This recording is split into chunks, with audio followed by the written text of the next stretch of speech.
नमस्कार दोस्तों, आप सभी का स्टडी फॉर यूपीएससी पीसी से में स्वागत है।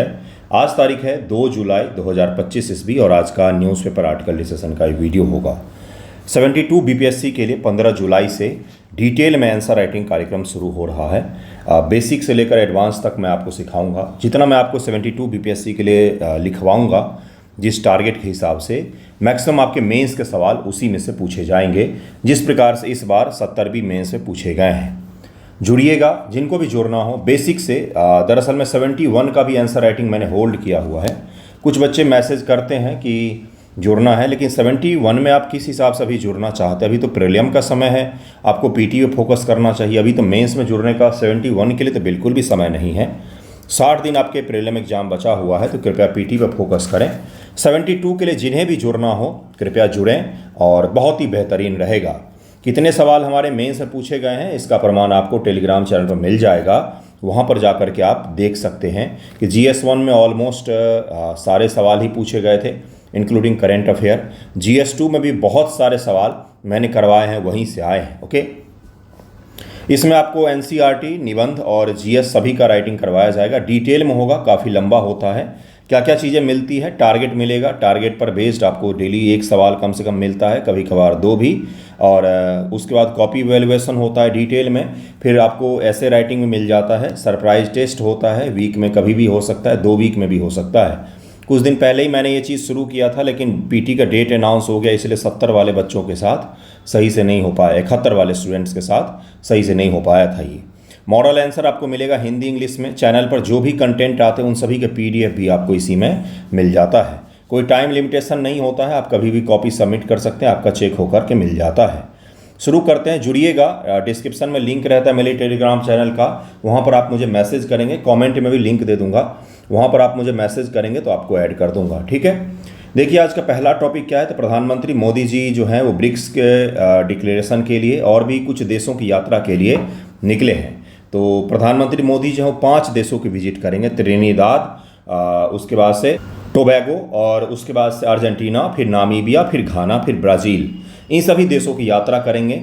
माना जा रहा है कि साउथ साउथ सहयोग को, दक्षिण दक्षिण सहयोग को बूस्ट करने का प्रयास किया जा रहा है। कल अमेरिका में क्वाड की समिट हुई है, जहां पर हमारे जो विदेश मंत्री महोदय हैं जयशंकर जी, उन्होंने कहा कि क्वाड ने टेररिज्म पर उनका साथ नहीं दिया है। उसके साथ साथ पाकिस्तान जो है वो संयुक्त राष्ट्र सुरक्षा परिषद का अस्थायी अध्यक्ष भी बना है। संयुक्त राष्ट्र सुरक्षा परिषद का अध्यक्ष जो है वो पाकिस्तान बना है। ये सब तभी संभव होता है जो अमेरिका उसका बैक कर रहा हो। अमेरिका ने क्यों बैक किया है, ये सब ग्राम कहानी मैं आपको पहले ही बता चुका हूँ। ईरान युद्ध के समय ही आपको बता दिया था सारा कुछ। तभी प्रधानमंत्री जी की यात्रा शुरू हो रही है, इस टॉपिक को हम लोग देखेंगे। इसके अलावा RBI ने वित्तीय स्थिरता रिपोर्ट जारी किया है। RBI ने वित्तीय स्थिरता, फाइनेंशियल स्टेबिलिटी रिपोर्ट जारी किया है। इसको भी हम लोग देखेंगे डिटेल में। उसके अलावा एक और टॉपिक है जिसमें आंध्र प्रदेश के अमरावती में एक बहुत ही एडवांस टेक्नोलॉजी पार्क बनाया जा रहा है, जिसको हम लोग देखेंगे। एक एक करके शुरू करते हैं। एक चीज़ और मैं आपको बता देता हूँ, 60 दिन आपके एग्जामिनेशन बचा हुआ है। सही से देखेंगे एग्जैक्ट तो 67 दिन आपके एग्जामिनेशन में बचा हुआ है। 10 सितंबर को आपका एग्ज़ाम होगा। केवल 67 दिन, 67 डेज हैं। आप इनमें अगर सही से पढ़ ले गए तो अगली बार हो सकता है कि मेंस दें और आप क्वालिफाई कर जाएं, ऑफिसर बन जाएं और थोड़ा सा आपका जीवन भी सुगम हो जाए। नहीं तो फिर आपको 1 साल फिर से इसी प्रोसेस का हिस्सा होना पड़ेगा। फ्रस्ट्रेशन, एंजाइटी, हर चीज़ का। इसलिए दुनिया का कोई भी काम इस 2 महीने में महत्वपूर्ण आपके लिए होना ही नहीं चाहिए। किसी का शादी, विवाह, मुंडन, पर्व, त्यौहार कुछ भी नहीं, वो सब जीवन में फिर से आ जाते हैं गुरु। एक बार अगर आपका चयन हो जाता है ना, तो आप में सारी खूबियाँ ही आ जाएगी। सभी का दृष्टिकोण आपके प्रति सही हो जाता है। और आपका चयन नहीं होता है तो भले ही आप महात्मा बुद्धि क्यों ना हो, देवता मानुष क्यों ना हो, सारी खराबियाँ आप में ही मौजूद रहेंगी। तो कृपया करके अपने चयन पर ध्यान दीजिएगा। थोड़ा सा सेल्फिश होकर के पढ़िएगा। आप क्या पढ़ रहे हैं, क्या कर रहे हैं, इन सब चीज़ों का विशेष ध्यान रखिएगा। ये 2 महीना आपको पार भी लगा सकता है और 2 महीना आपको फिर से 1 साल के लिए आगे भी धकेल सकता है। शुरू करते हैं। देखिए 5 राष्ट्रों की यात्रा प्रारंभ की है। आने वाले समय में इन सभी का मैपिंग कर लेंगे हम लोग। मैपिंग को लेकर शॉर्ट वीडियो मैं अपलोड करता हूं, आप लोग कृपया करके उसको देखा कीजिए। बहुत ही अच्छे से उसको बनाया जाता है। एक देश के बारे में जो प्रीलिम एग्जाम में पूछा जा सकता है, हर जानकारी 1 मिनट के वीडियो में आपको मिल जाती है। भारतीय प्रधानमंत्री जी की 5 राष्ट्रों की 9 दिवसीय विदेश यात्रा 2 जुलाई 2025 से शुरू हो रही है। प्रीटी एग्जाम में आपसे यही पूछा जा सकता है कि कौन कौन से देश हैं। तो घाना है सबसे पहला 2 से 3 जुलाई, त्रिनिदाद और टोबैगो है 3 से 4 जुलाई, अर्जेंटीना है 4 से 5 जुलाई, ब्राज़ील है 5 से 8 जुलाई और नामीबिया है 9 जुलाई। ठीक है, यह उनकी सबसे लंबी विदेश यात्राओं से एक मानी जा रही है। इतने दिनों तक विदेश यात्रा लंबी उनकी कभी भी इससे पहले नहीं चली थी। इस यात्रा में प्रधानमंत्री अफ्रीका, दक्षिण अमेरिका के 5 देश घाना, त्रिनिदाद, टोबैगो, अर्जेंटीना और ब्राज़ील दक्षिण अफ्रीका का हो गया और नामीबिया का दौरा करेंगे। उद्देश्य और चर्चा का विषय यात्रा वैश्विक दक्षिण और ब्रिक्स समूह के नेताओं के साथ भारत के संबंधों को मजबूत करने के लिए इस कदम को उठाया गया है, क्योंकि ऑपरेशन सिंदूर के पश्चात, पहलगांव अटैक के पश्चात कंडेम तो सभी ने किया अटैक का, टेररिज्म वाले अटैक का सभी ने कंडेम किया, लेकिन किसी ने भी साथ नहीं दिया भारत का। नॉट अ सिंगल, केवल और केवल इजरायली एकमात्र ऐसा देश था जिसने वाकई साथ दिया, और नेपाल ने दिया, क्योंकि एक नेपाली नागरिक की मौत भी हुई थी पहलगांव अटैक में। इसके अलावा दुनिया में कोई एक देश ऐसा नहीं था जिसने साथ दिया हो, नॉट अ सिंगल। किस विदेश नीति का हम हवाला देते रहते हैं। इन देश के नेताओं के साथ बैठक व्यापार, रक्षा, ऊर्जा, प्रौद्योगिकी, कृषि और स्वास्थ्य जैसे विभिन्न मुद्दों पर ध्यान केंद्रित करना होगा। विशेष रूप से आतंकवाद के खिलाफ ब्रिक्स घोषणा पत्र में पहलगांव जैसे स्थानों को शामिल करने पर जोर दिया जाएगा। एससीओ के जो घोषणा पत्र, एससीओ का जो अभी डिक्लेरेशन आया उसमें पहलगांव अटैक की चर्चा तक नहीं की गई, और जो पाकिस्तान के बलूचिस्तान में अटैक हुआ था उसकी चर्चा की गई है। फिर से हमारी विदेश नीति फेल हो गई। यहाँ पर राजनाथ सिंह जी ने बोला कि हम इस पर साइन नहीं करेंगे, लेकिन क्यों नहीं डाला गया? इससे भी ज़्यादा जघन्य अपराध कहीं पर होता है क्या? आतंकवाद पर भारत का रुख। भारत के विदेश मंत्री एस जयशंकर न्यूयॉर्क में राज्य प्रायोजित स्टेट स्पॉन्सर्ड आतंकवाद का मुकाबला करने की आवश्यकता पर उन्होंने जोर दिया है, और आर्थिक संबंधों के सचिव दम्मू रवि ने कहा कि ब्रिक्स घोषणा पत्र में आतंकवाद पर भाषा भारत के लिए संतोषजनक है, इसमें कोई विरोधाभास नहीं है। घाना भारत के लिए पहला अफ्रीकी देश है जिसके साथ भारत का संबंध मजबूत है। यहाँ की यात्रा में दोनों देशों के बीच ऐतिहासिक व आर्थिक संबंधों पर चर्चा की जाएगी। त्रिनिदाद और टोबैगो में भारतीय प्रवासियों को 40 से 45% हिस्सा है, जो इस यात्रा को महत्वपूर्ण बनाते हैं। अर्जेंटीना में भारत के साथ ऊर्जा और व्यापार में साझेदारी पर ध्यान दिया जाएगा, और रेयर अर्थ मेटल सहित कई सारे जो इम्पोर्टेंट, स्ट्रेटजिक रूप से इम्पोर्टेंट हमारे लिए मेटल हैं या फिर खनिज हैं, मिनरल्स हैं, उनके साथ वो अर्जेंटीना के पास काफ़ी भारी मात्रा उपलब्ध है। इसलिए हम आने वाले समय में ऊर्जा और व्यापार के क्षेत्र में अर्जेंटीना के साथ भी व्यापार करेंगे। सारे का मैं मैपिंग करवाऊंगा आने वाले वीडियोज़ में, बस एक दिन में नहीं करवाऊंगा, एक एक दिन करके करेंगे, ताकि एक ही दिन में सारा मैपिंग करवा दूंगा तो आप भूल जाएंगे, कन्फ्यूज हो जाएंगे किसकी बाउंड्री किसके साथ लग रही थी। ठीक है। ब्राज़ील में ब्रिक्स शिखर सम्मेलन में भाग लेने के साथ द्विपक्षीय संबंधों पर चर्चा होगी। नामीबिया की पहली यात्रा में हीरे और खनन उद्योग पर ध्यान केंद्रित होगा। राजनीतिक और कूटनीतिक महत्व क्या होगा? यह यात्रा भारत की वैश्विक दक्षिण के प्रति पहुंच को दर्शाती है कि ग्लोबल साउथ जो है, जिसका भारत लीडर बनने का प्रयास करना चाहता है, उसमें हमें बढ़ोतरी मिलनी चाहिए। जब दिल्ली ब्रिक्स समूह अन्य देशों के साथ संबंध मजबूत कर रही है, यह यात्रा भारत की विदेश नीति में आतंकवाद और आर्थिक सहयोग जैसे मुद्दों पर मजबूत रुख को रेखांकित करती है। तो ठीक है भाई, ये तो हो गया ये न्यूज़।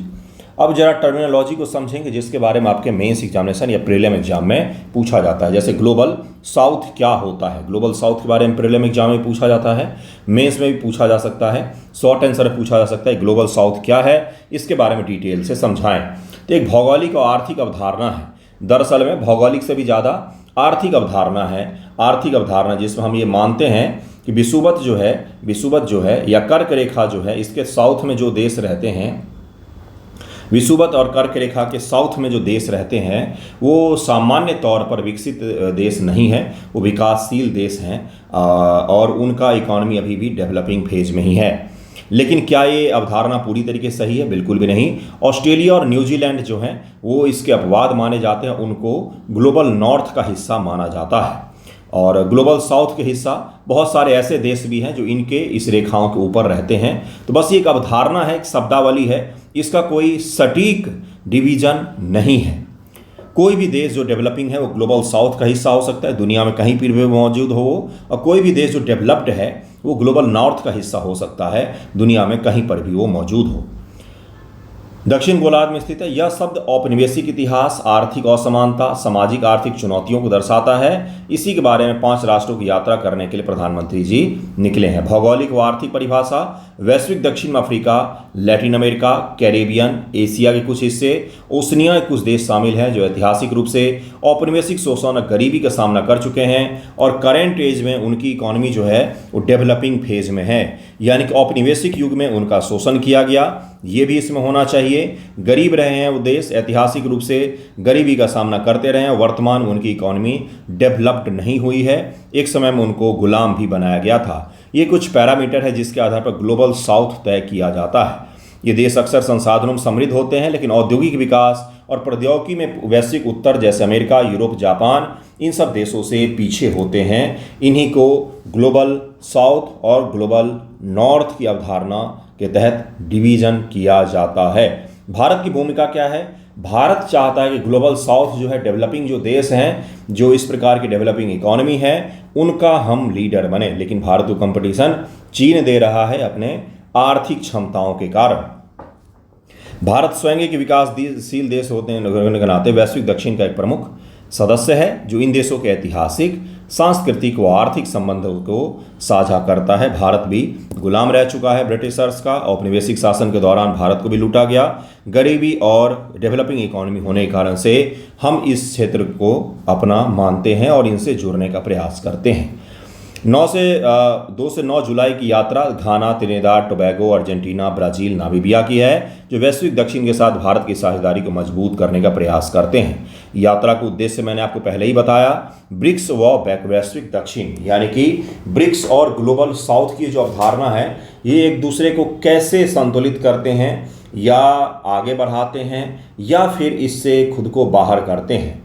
ब्राज़ील, रूस, भारत, चीन और दक्षिण अफ्रीका वैश्विक दक्षिण के प्रमुख देशों का एक समूह है, जिसमें से रूस के अलावा जितने भी देश हैं उन सबको ग्लोबल साउथ में माना जाता है। रूस एक डेवलप्ड देश में उसका नाम आता है और वो किसी औपनिवेशिक शासन का भी शिकार नहीं रहा है। बाकी जितने भी इसमें देश हैं, ब्राज़ील हो, भारत हो, चीन हो, दक्षिण अफ्रीका हो, ये सभी औपनिवेशिक काल में किसी न किसी शासन के अधीन रहे हैं और वर्तमान में इनकी इकॉनमी डेवलपिंग है, डेवलप्ड नहीं हुई है, ये भी ध्यान रखिएगा। इस यात्रा में ब्रिक्स शिखर सम्मेलन ब्राज़ील 5 से 8 जुलाई में भाग लेना और आतंकवाद जैसे मुद्दों पर घोषणा पत्र को प्रभावी बनाना शामिल है। ये शिखर सम्मेलन जो ब्राज़ील में होने वाला है 5 से 8 जुलाई, इसमें भाग लेंगे प्रधानमंत्री मोदी जी, और उसी के बगल में अर्जेंटीना नामक देश है, वहाँ की यात्रा करेंगे और उसके पश्चात से आते क्रम में अफ्रीका के कई सारे देशों की यात्रा करेंगे, फिर भारत पहुँच जाएंगे। यही इस पूरा यात्रा का क्रक्स है। कूटनीतिक महत्व क्या है? भारत वैश्विक दक्षिण के देशों के साथ मिलकर बहुध्रुवीय विश्व व्यवस्था, टर्मिनोलॉजी अगर आपका क्लियर है IR में, इकोनॉमिक्स में और आपका ज्योग्राफी में, तो आपका कोई पकड़ नहीं सकता इस सब्जेक्ट में। टर्मिनोलॉजी यानी कि शब्दावली, शब्दों के बारे में पता है कि शब्द क्या बोला जा रहा है, क्या लिखा जा रहा है, तो इन सब्जेक्ट में कभी भी आपको कोई भी दिक्कत नहीं आएगा। क्या होता है बहुध्रुवीय? शीत युद्ध का दौर याद कीजिए, जब सेकेंड वर्ल्ड वॉर एंड हो गया था, शीत युद्ध का दौर था, तो इसमें 2 ही पोल थे दुनिया में, नॉर्थ पोल साउथ पोल की बात नहीं हो रही है। Political and economic and military super power, इसको कहा जाता है 2 पोल। कौन कौन था? एक था USSR जो समाजवादी अर्थव्यवस्था को प्रमोट कर रहा था, और एक था US जो पूंजीवादी कैपिटलिस्ट इकोनॉमी को प्रमोट कर रहा था। इन्हीं दोनों का दौर था, 2 पोल थे दुनिया में, हर देश को इनमें से एक को चुनना पड़ता था। भारत के लीडरशिप में कुछ देशों के साथ मिलकर के नाम नामक तीसरा पोल बनाया गया, नॉन अलाइंड मूवमेंट, यानी कि गुट निरपेक्ष आंदोलन इसको नाम दिया जाता है। अमीर आदमी डोमिनेट करते हैं, गरीब आदमी आंदोलन करता है। तो गरीब आदमी, जितने डेवलपिंग देश थे छोटे मोटे, उन सभी ने मिलकर के बोला कि हम आप दोनों में से किसी पोल का हिस्सा नहीं बनेंगे, और नाम नामक संगठन बनाया गया था। लेकिन यूएसएसआर का फॉल हो जाता है। यूएसएसआर अपनी विचारधारा और अपनी इकोनॉमी को संभाल नहीं पाता है, अपने से देश को जोड़ करके नहीं रख पाता है। 1991 में इसका फॉल हो जाता है। यूएसएसआर टूट करके 18 देशों में अलग अलग विभाजित हो जाते हैं। क्या वो देश सब के सब यूएसएसआर में रूस बन गए थे? क्या वो सब के सब? नहीं, रूस अलग देश था, उसके साथ बहुत सारे छोटे छोटे देश इकट्ठा हुए थे जो एक विचारधारा को मानते थे, एक इकोनॉमी को आगे बढ़ाने का प्रयास कर रहे थे। लेकिन वो नहीं बन पाया, मॉडल सही से काम नहीं कर पाया और सारे देशों ने स्वतंत्रता की घोषणा कर दी यूएसएसआर से। उसके पश्चात से दुनिया में ये दिख गया कि भाई यूएसएसआर एक पोल के रूप में नहीं रहा, ये जो पोल था ये खत्म हो गया। तब दुनिया यूनिपोलर हो गई, एक ही मात्र पोल रहा, वो है US, United state of America. और अमेरिका ने एक पोलर वर्ल्ड को खूब इंजॉय किया है, खूब शोषण किया है, अपना डोमिनेंस दिखाया है। लेकिन समय के साथ समय बदलता है। कुछ डेवलपिंग इकोनॉमी जिन्होंने गेम बदल दिया, उसमें जैसे चीन का नाम है, उसमें जैसे भारत का नाम है, उसमें जैसे रूस का भी नाम है, उसमें ब्राज़ील का नाम है, उसमें साउथ अफ्रीका का नाम है। उसके पश्चात से अब तो ईरान का है, सऊदी अरेबिया का है, यूएई का है, उसके अलावा और भी बहुत सारे देश हैं जैसे इंडोनेशिया है। ये सब देशों का भी उदय होना शुरू हो गया। उसके पास जो अमेरिका का यूनिपोलर वर्ल्ड था उसको चैलेंज मिलना आरंभ हो गया कि आप ही का अब केवल नहीं चलेगा। इन देशों ने मिलकर के एक संगठन बनाया जिसका नाम दिया गया ब्रिक्स। इसके पश्चात से ये चीज़ तय हो गया, इन डेवलपिंग देशों ने बोलना शुरू किया कि अब दुनिया दो पोल, एक पोल में नहीं बटेगी, हर क्षेत्र में एक पोल हो सकता है। बहुत सारे देश रीजनल पावर हो सकते हैं, जैसे साउथ एशिया में इंडिया एक रीजनल पावर है, जैसे कि एशिया में चीन, जापान और भारत एक बहुत बड़े पावर के रूप में है, जैसे यूरोप में भी कोई पावर हो सकता है, जैसे दक्षिण अमेरिका में ब्राज़ील और अर्जेंटीना पावर हो सकते हैं, अफ्रीका में साउथ अफ्रीका, नाइजीरिया, मिस्र पावर के रूप में हो सकते हैं। तो ये हमें समझना पड़ेगा कि यूएस जो है अब वो सिंगल पोल के तहत दुनिया को नहीं डोमिनेट कर सकता है। बहुत सारी ऐसी इकॉनमी है, आबादी है, डेवलप करने का तरीका है, तकनीक है, हर चीज़ है, इसलिए अब उसका डोमिनेंस नहीं चलेगा।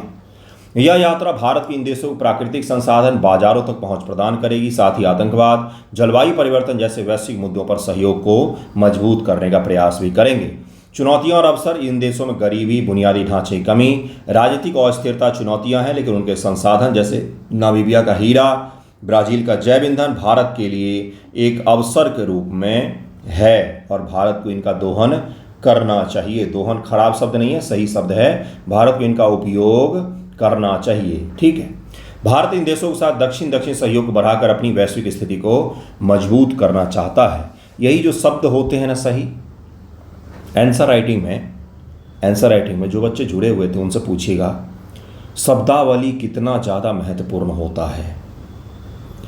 किसी छोटे से लाइन में अगर आपने गागर में सागर भरना जानते हैं, एक पैरा का काम कर दिया तो सबसे बेस्ट हो जाता है, क्योंकि एग्ज़ाम में टाइम आपको बचाना होता है। ये चीज़ एक दिन में डेवलप नहीं होता है, लगातार प्रैक्टिस करना पड़ता है।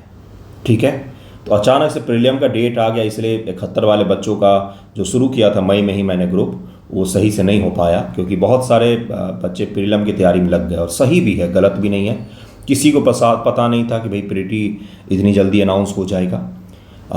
तो 71 के लिए तो पीटी के बाद अब करेंगे हम लोग। 72 के लिए जुड़िएगा ज़रूर, काफ़ी बेहतर रहेगा आपके लिए। आईआर भी लिखवाता हूँ मैं उसमें। अगला टॉपिक है, आरबीआई ने जारी किया है फाइनेंशियल स्टेबिलिटी रिपोर्ट, जिसको वित्तीय स्थिरता रिपोर्ट कहा जाता है। प्रीलिम का पहला सवाल तो यही पूछा जाएगा कि FSR financial stability report publish by, तो आरबीआई पब्लिश करती है इसको, और नियमित अंतराल प्रकाशित किए जाने महत्वपूर्ण दस्तावेज है। जो भारत की वित्तीय प्रणाली की स्थिरता, क्या क्या चीज़ें होती इसमें, तो भारत की जो वित्तीय प्रणाली है इसमें स्थिरता कितनी है, इसके सामने रिस्क कौन कौन सा है, आर्थिक स्थिति वर्तमान में हमारे पास क्या है। स्टेबिलिटी है, रिस्क और वर्तमान कंडीशन, इन तीन चीज़ों पर ध्यान दिया जाता है। इन तीन चीज़ों पर बातचीत की जाती है। किसमें, तो financial stability report published by reserve bank of India.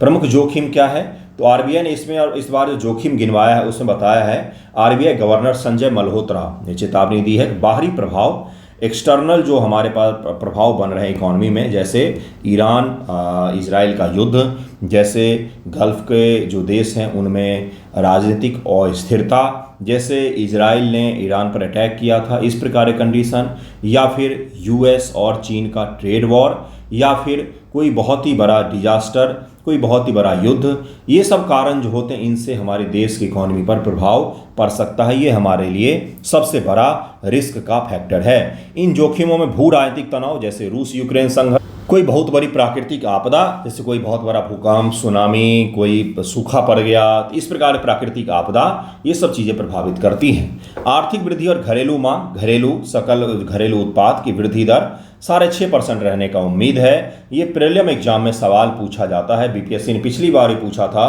कि जीडीपी ग्रोथ रेट कितना रह सकता है, तो 6.5% आरबीआई के अकॉर्डिंग है। किस किस का आपको याद रखना है, तो एक आरबीआई का याद रखिएगा, एक वर्ल्ड बैंक का और एक आईएमएफ का और एक इंडियन गवर्नमेंट जो प्रकाशित करती है उनका। तो इन चार का जो प्रेडिक्शन है कितना परसेंट का है, ये जरूर ही याद रखा कीजिए, क्योंकि कभी कभार प्रीलिम एग्जाम में आपसे पूछ लेता है या मेंस के आंसर राइटिंग करते हैं इकोनॉमी में, तो वहां पर भी आपसे पूछा जा सकता है।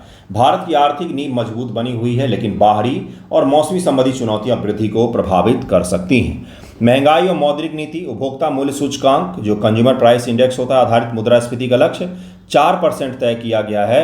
ये 4% तय किया जाता है लक्ष्य, लेकिन हमेशा ही 4 से कम ज़्यादा होता रहता है। क्यों 4% किया गया है? मुद्रास्फीति यानी महंगाई को 0% क्यों नहीं कर देती है गवर्नमेंट? बिल्कुल महंगाई भी ना हो, बिल्कुल भी महंगाई ना हो, 4% पर क्यों रखा हुआ है भाई? कोई तो कारण होगा।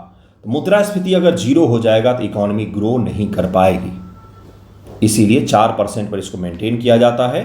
ना तो इससे ज़्यादा हाई इन्फ्लेशन हो जाता है, 10% चला गया तो बहुत ज़्यादा महंगी हो जाएंगी चीज़ें, और अगर 4% से कम हो गया तो बहुत ज़्यादा सस्ती हो जाएंगी चीज़ें, और चीज़ें जब बहुत ज़्यादा सस्ती हो जाती है तो औद्योगिक साइकिल जो है वो प्रभावित हो जाता है, वो चलना बंद हो जाता है, जिससे रोजगार उत्पन्न नहीं होगा। अगर कोई चीज़ का डिमांड कम हो जाए या दाम बहुत ज़्यादा कम हो जाए तो कंपनियां उसको क्यों बनाएंगी। जून 2025 से महंगाई 5.1% पर स्थिर रही, जो लक्ष्य से ऊपर है। आरबीआई ने लचीली मौद्रिक नीति अपनाई है ताकि महंगाई को नियंत्रित किया जा सके और वित्तीय स्थिरता बनी हुई रहे। अप्रैल 2025 से बाजार में आई अस्थिरता ने वैश्विक वित्तीय प्रणाली की कमजोरी को उजागर किया, जो एक चिंता का विषय है। ये सबसे बड़ा चिंता का विषय माना जा रहा है। गवर्नर ने कहा कि यह घटना वित्तीय प्रणाली की नाजुकता को दर्शाता है। निजी बैंकों का गैर निष्पादित परिसंपत्ति एनपीए 52.6% का योगदान है, जो वित्तीय जोखिम को बढ़ाता है। एनपीए जो है ये क्या है? नॉन परफॉर्मिंग एसेट्स, ऐसे लोन जो बैंकों ने दिया लोगों को, लेकिन लोग ना तो लोन चुका रहे हैं, ना तो उससे जुड़े हुए ब्याज आ रहे हैं बैंकों के पास में। इसको कहा जाता है नॉन परफॉर्मिंग एसेट्स।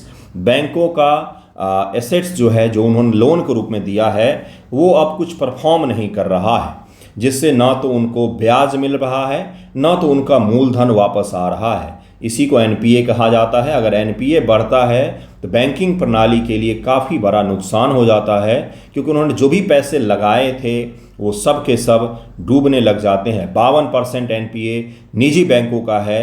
अगर बैंक कमाएंगे नहीं तो बैंक चलेंगे कहाँ? बैंक कमाते कहाँ से हैं? आपको ऋण देकर जो ब्याज उनको मिलता है या आपसे जो ब्याज वसूलते हैं वो उसी से वो कमाते हैं। असुरक्षित खुदरा ऋण जो होता है एनपीए का हिस्सा 31 मार्च 2025 तक 5.5%, 5.2% था, जो पिछले 2 सालों में एनपीए बढ़ गया है। नॉन परफॉर्मिंग एसेट्स बढ़ गए हैं। ऐसे लोन जो रिकवर करना मुश्किल हो गया है वो बढ़ गए हैं। 2 साल से अधिक पुराने एनपीए का हिस्सा 40.5% तक पहुंच गया है, जो बैंकिंग क्षेत्र के सबसे बड़ा कारण हो सकता है चिंता का। 40.5% पहुंच गया है। असुरक्षित ऋण जैसे व्यक्तिगत ऋण, क्रेडिट कार्ड और शिक्षा ऋण कुल खुदरा ऋण पोर्टफोलियो का 25.6% है। यानी कि 100 रुपये का अगर ऋण जा रहा है तो असुरक्षित माने जाने वाले ऋण जैसे पर्सनल जो आप ऋण लेते हैं या क्रेडिट कार्ड के जरिए जो ऋण लेते हैं या एजुकेशन के जो ऋण लेते हैं, इनको असुरक्षित माना जाता है बैंकों के दृष्टिकोण में। ऐसे ऋण भारत के एनपीए में अभी 25.6% का योगदान कर रहे हैं। ये ऋण बिना संपार्श्विक के दिए जाते हैं, जिसके डिफॉल्ट होने का जोखिम बढ़ता है, खासकर निजी बैंकों में। आरबीआई की रणनीति है, आरबीआई वित्तीय प्रणाली को मजबूत करने, महंगाई को नियंत्रित करने के लिए नीतियों को अनुकूलित कर रही है। आरबीआई गवर्नर ने कहा है कि केंद्रीय बैंक वैश्विक और घरेलू चुनौतियों का सामना करने के लिए तैयार है और हमने अपनी तैयारी पूरी कर ली है। किसी प्रकार की चुनौती होगी तो हम उसका सामना करेंगे। नेक्स्ट टॉपिक है India secular constitution even without the word. एक बीजेपी के विधायक हुए हैं, ये लोगों का मन नहीं लगता रहता है तो कुछ ना कुछ सोचा छोड़ते रहते हैं। बीच में इन्होंने बोल दिया कि समाजवाद धर्मनिरपेक्ष जो शब्द है इसको हम भारत के प्रस्तावना से हटा देंगे। तो क्या प्रस्तावना में समाजवाद शब्द डालने के कारण ही हमारा संविधान समाजवाद बना है? कितना ज़्यादा मूर्ख बनाया जाता है इस देश के लोगों को, हद से ज़्यादा मूर्ख बनाया जाता है दोनों के द्वारा, रूलिंग पार्टियों के द्वारा भी, विपक्ष के पार्टियों के द्वारा। बहुत पहले जब मैं पॉलिटी का क्वेश्चन करवाता तो उस दौरान मैंने ये पूछा भी था कि आप मुझे बताइए कि अगर भारत के प्रस्तावना में 1974 में जब लिखा गया 42वें अमेंडमेंट के द्वारा कि प्रस्तावना में लिखा गया कि धर्मनिरपेक्ष, क्या हमारा संविधान तभी धर्मनिरपेक्ष बना? क्या उससे पहले हमारा संविधान सेकुलर नहीं था? मेंटल ब्लॉकेज हो गया है क्या पूरे देश को? बिल्कुल भी नहीं, ऐसा नहीं था। ये चीज़ तभी होती है जब देश में पढ़ाई लिखाई का कुछ भी स्तर सही ना हो। ऐसा कुछ भी नहीं है कि धर्मनिरपेक्ष शब्द डालने के पश्चात हमारा संविधान धर्मनिरपेक्ष हुआ है। डॉक्टर अम्बेडकर जब पूछा गया तो उन्होंने बोला कि हमारा संविधान बाय डिफ़ॉल्ट नेचर में ही धर्मनिरपेक्ष है, क्योंकि राज्य का कोई धर्म यहाँ पर नहीं है और सरकार को धार्मिक आधार पर, जाति के आधार पर, लिंग के आधार पर, जन्मस्थान के आधार पर विभेद करने से रोका गया है। तो धर्म तो हमारे संविधान में धर्मनिरपेक्षता तो बाय बॉर्न नहीं था, उसको कोई ज़रूरी थोड़ी नहीं कि इंदिरा गांधी जी ने हमारे संविधान को धर्मनिरपेक्ष बनाया। ये तो बस उनका एक पॉलिटिकल स्टंट था जिसके तहत उन्होंने धर्मनिरपेक्ष शब्द को प्रस्तावना में डाल दिया। और अगर डाल दिया तो निकालने की क्या आवश्यकता है? क्या धर्मनिरपेक्ष शब्द को प्रस्तावना से हटा देने पर संविधान धर्मनिरपेक्ष नहीं रहेगा क्या? प्रस्तावना तो संविधान को जानने की कुंजी है कि संविधान में क्या क्या चीज़ें हैं, बस उसके अलावा तो कुछ नहीं है। ऐसा तो है नहीं कि प्रस्तावना में कोई शब्द हटा दिया तो संविधान भी उस चीज़ को ख़त्म कर देगा, ऐसा कुछ नहीं है। क्या समाजवाद शब्द जब तक प्रस्तावना में नहीं डाला गया था, हमारे डीपीएसपी में समाजवादी सोच के चीज़ों को शामिल नहीं किया गया था क्या यहाँ पर नहीं है भाई कि समान वेतन मिलेगा? क्या यहाँ पर आर्टिकल 39 नहीं है क्या, जिसमें समाजवाद की सबसे बड़ी अवधारणा दी गई है कि जो आपका लैंड या संपत्ति है उसका समाज के हित में लोक कल्याण हेतु सरकार उसे ले सकती है, आपसे उपयोग कर सकती है। इससे बड़ा समाजवाद और क्या होगा भाई? समाजवाद मैंने समझाया था, पेड वाले टेस्ट सीरीज में समझाया था समाजवाद और साम्यवाद क्या होता है। समाजवाद होता है कि आप हैं, आपके पास 2 बकरी हैं और आपसे 1 बकरी लेकर के मुझे दे दिया जाएगा, इसको कहा जाएगा समाजवाद। क्या कहा जाएगा? समाजवाद, जहाँ पर संपत्ति का, संसाधन का समान वितरण देखा जाता है, इसको क्या कहा जाता है? समाजवाद, सोशलिज्म। साम्यवाद, कम्युनिज्म क्या है? आपके पास 2 बकरी है, गवर्नमेंट आएगी।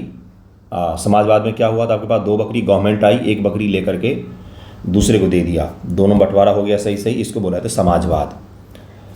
साम्यवाद किसको कहा जाता है? आपके पास 2 बकरी है, गवर्नमेंट आएगी, दोनों बकरी आपसे ले लेगी और दोनों आदमी को 1-1 गिलास दूध पकड़ा देगी, इसको बोला जाता है साम्यवाद। ठीक है, तो समाजवादी अवधारणा क्या हमारे कॉन्स्टिट्यूशन में नहीं है? बिल्कुल है। क्या प्रस्तावना में शब्द जोड़ने से पहले नहीं था? बिल्कुल था। तो फिर समस्या क्या है? कुछ समस्या ही नहीं है। ठीक है, देखिए क्या है यहाँ पर, जिन्होंने कभी संविधान पढ़ा नहीं, किताब उल्टाकर पढ़ा नहीं, उनको ये नहीं पता कि संविधान एस से शुरू होता है, सी से शुरू होता है ना? वो संविधान पर लेक्चर देते रहते हैं टीवी पर बैठ के। एक ही आदमी विदेश नीति के एक्सपर्ट भी बन जाते हैं, संविधान के एक्सपर्ट भी बन जाते हैं, हथियारों के एक्सपर्ट भी बन जाते हैं, ब्लैक होल पर भी चर्चा कर लेते हैं। देखिए क्या है, धर्मनिरपेक्ष का महत्व 42वें संविधान संशोधन बाद पर धर्मनिरपेक्ष शब्द को शामिल किया गया था हमारे प्रस्तावना में। ये तो पता होगा आपको, ये तो पता होगा, इतना ही रटा भी होगा आपने, इससे ज़्यादा रटने की कभी कोशिश भी नहीं की होगी, समझने की कोशिश ही नहीं किया होगा कि क्या इससे पहले हमारा संविधान धर्मनिरपेक्ष नहीं था क्या? बिल्कुल था भाई। संविधान जिस दिन से लागू हुआ उस दिन से धर्मनिरपेक्ष था। 42वें संविधान संशोधन 1976 में पेश किया गया, मैंने शायद 1974 बोल दिया था, 1976 में, जिसमें संविधान के प्रारंभ में धर्मनिरपेक्ष समाजवादी शब्द जोड़े गए। यह संशोधन आपातकाल के दौरान लागू हुआ और संविधान की मूल भावना को मजबूत करने के लिए किया गया था। धर्मनिरपेक्षता का अभाव, मूल संविधान धर्मनिरपेक्ष शब्द का उल्लेख नहीं था, फिर भी इसके प्रावधानों यह थीम स्पष्ट रूप से दिखाई देती है। संविधान के कई लेख जैसे 14 से 31, 44 से 50 में समानता, स्वतंत्रता, धर्मनिरपेक्षता की नींव रखी गई है। कोई ऐसा जरूरी थोड़ी ना प्रस्तावना में जब धर्मनिरपेक्ष जोड़ा गया उससे के बाद ही धर्मनिरपेक्ष हुआ है। उससे पहले अपना देश जो था ये धर्मनिरपेक्ष नहीं था, सेकुलर नहीं था, ऐसा थोड़ी ना है ना? तो ये संविधान की क्या है भाई, तो नेचर में ही था। प्रारंभ का महत्व, प्रारंभ को संविधान की मतलब प्रस्तावना को संविधान का आत्मा माना जाता है। देश के नागरिकों को न्याय, स्वतंत्रता, समानता, बंधुत्व का वादा करती है। 42वें संविधान संशोधन ने इसे औपचारिक रूप से धर्मनिरपेक्ष और समाजवादी घोषित किया, जो पहले संविधान में निहित था। बस इसको घोषित किया गया प्रस्तावना में डाल करके। ऐतिहासिक पृष्ठभूमि, संविधान 26 नवंबर 1949 को अपनाया गया। उस समय धर्मनिरपेक्षता को मौलिक अधिकार और नीति निषेध सिद्धांतों में शामिल किया गया था। क्या है नहीं, हमारे संविधान के समानता आर्टिकल 14 से 18 में जो बात की गई है उसमें बताया नहीं गया है कि राज्य कभी भी धर्म, लिंग, जन्मस्थान, जाति के आधार पर विभेद नहीं करेगी। तो जब बता ही दिया गया है तो फिर किस चीज़ का डर है भाई। Doctor B R. अम्बेडकर और संविधान सभा ने धर्मनिरपेक्षता को भारतीय संविधान में परिभाषित किया, जो सभी धर्मों पर समानता और निष्पक्षता पर आधारित है। सुप्रीम कोर्ट ने बार बार धर्मनिरपेक्षता को संविधान की मूल भावना माना है, भले ही यह शब्द प्रारंभ में न हो। मूल इसका भावना माना है, बेसिक स्ट्रक्चर का भाग है सेकुलरिज्म। संविधान में यह शब्द रहे या ना रहे, इससे कोई फर्क नहीं पड़ता है। सुप्रीम कोर्ट ने केशवानंद भारती में बेसिक स्ट्रक्चर थ्योरी के तहत धर्मनिरपेक्षता को संरक्षित किया गया है कि धर्मनिरपेक्षता बेसिक स्ट्रक्चर है हमारे कॉन्स्टिट्यूशन का, उससे छेड़छाड़ नहीं किया जा सकता है। 42वें संविधान संशोधन का प्रभाव, इस संशोधन ने संविधान को औपचारिक रूप से धर्मनिरपेक्ष घोषित किया, जो आपातकाल के दौरान इंदिरा गांधी की सरकार द्वारा लाया गया था। संविधान के अनुच्छेद 14 से 31 तक में समानता का अधिकार है। अनुच्छेद 44 में समान सिविल कोड का प्रावधान है, जो धर्मनिरपेक्षता को दर्शाता है। आर्टिकल 44 को लागू करना चाहती है ये सरकार, और उसके अनपढ़ विधायक कह रहे हैं कि इस शब्द को हटा देना चाहिए। तो फिर आर्टिकल 44 कैसे लागू करोगे आप? फिर तो आपको कोई धार्मिक कानून लागू करना चाहिए। आर्टिकल 44 तो धर्मनिरपेक्ष कानून है।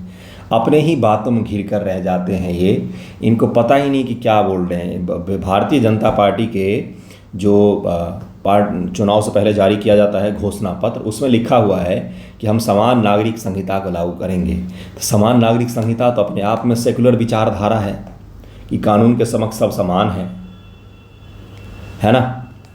चलिए आगे बढ़ते हैं। आज भी धर्मनिरपेक्षता संविधान का आधारभूत सिद्धांत है। इसे 1980 के दशक में अन्य देशों की तुलना मजबूत बनाया गया है। सुप्रीम कोर्ट ने बार बार इसकी रक्षा की है, खासकर धार्मिक स्वतंत्रता और समानता के मामले में। कुछ लोग मानते हैं 42वां संविधान संशोधन आपातकाल के दुरुपयोग का परिणाम था, लेकिन यह संविधान के मूल भावना को स्पष्ट करने वाला कदम था।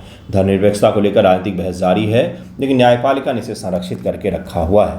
धर्मनिरपेक्षता का मूल आधार क्या है? तो पहले से ही संविधान में कई सारे आर्टिकल के द्वारा इसको संरक्षित बनाया गया है। मौलिक अधिकार, नीति निषेध सिद्धांत, दोनों जगहों पर इसका चर्चा किया गया है। सुप्रीम कोर्ट ने 1973 के जो एक्ट है, 1973 का जो फैसला है, उसके तहत धर्मनिरपेक्षता को बेसिक स्ट्रक्चर का भाग माना है।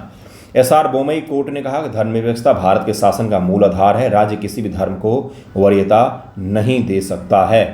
भारतीय संदर्भ में धर्मनिरपेक्षता सकारात्मक धर्मनिरपेक्ष और असमानताओं का प्रबंधन। भारत में धर्मनिरपेक्षता का मतलब होता है केवल धार्मिक तटस्थता नहीं, बल्कि सभी धर्मों का समान रूप से सम्मान और संरक्षण करना।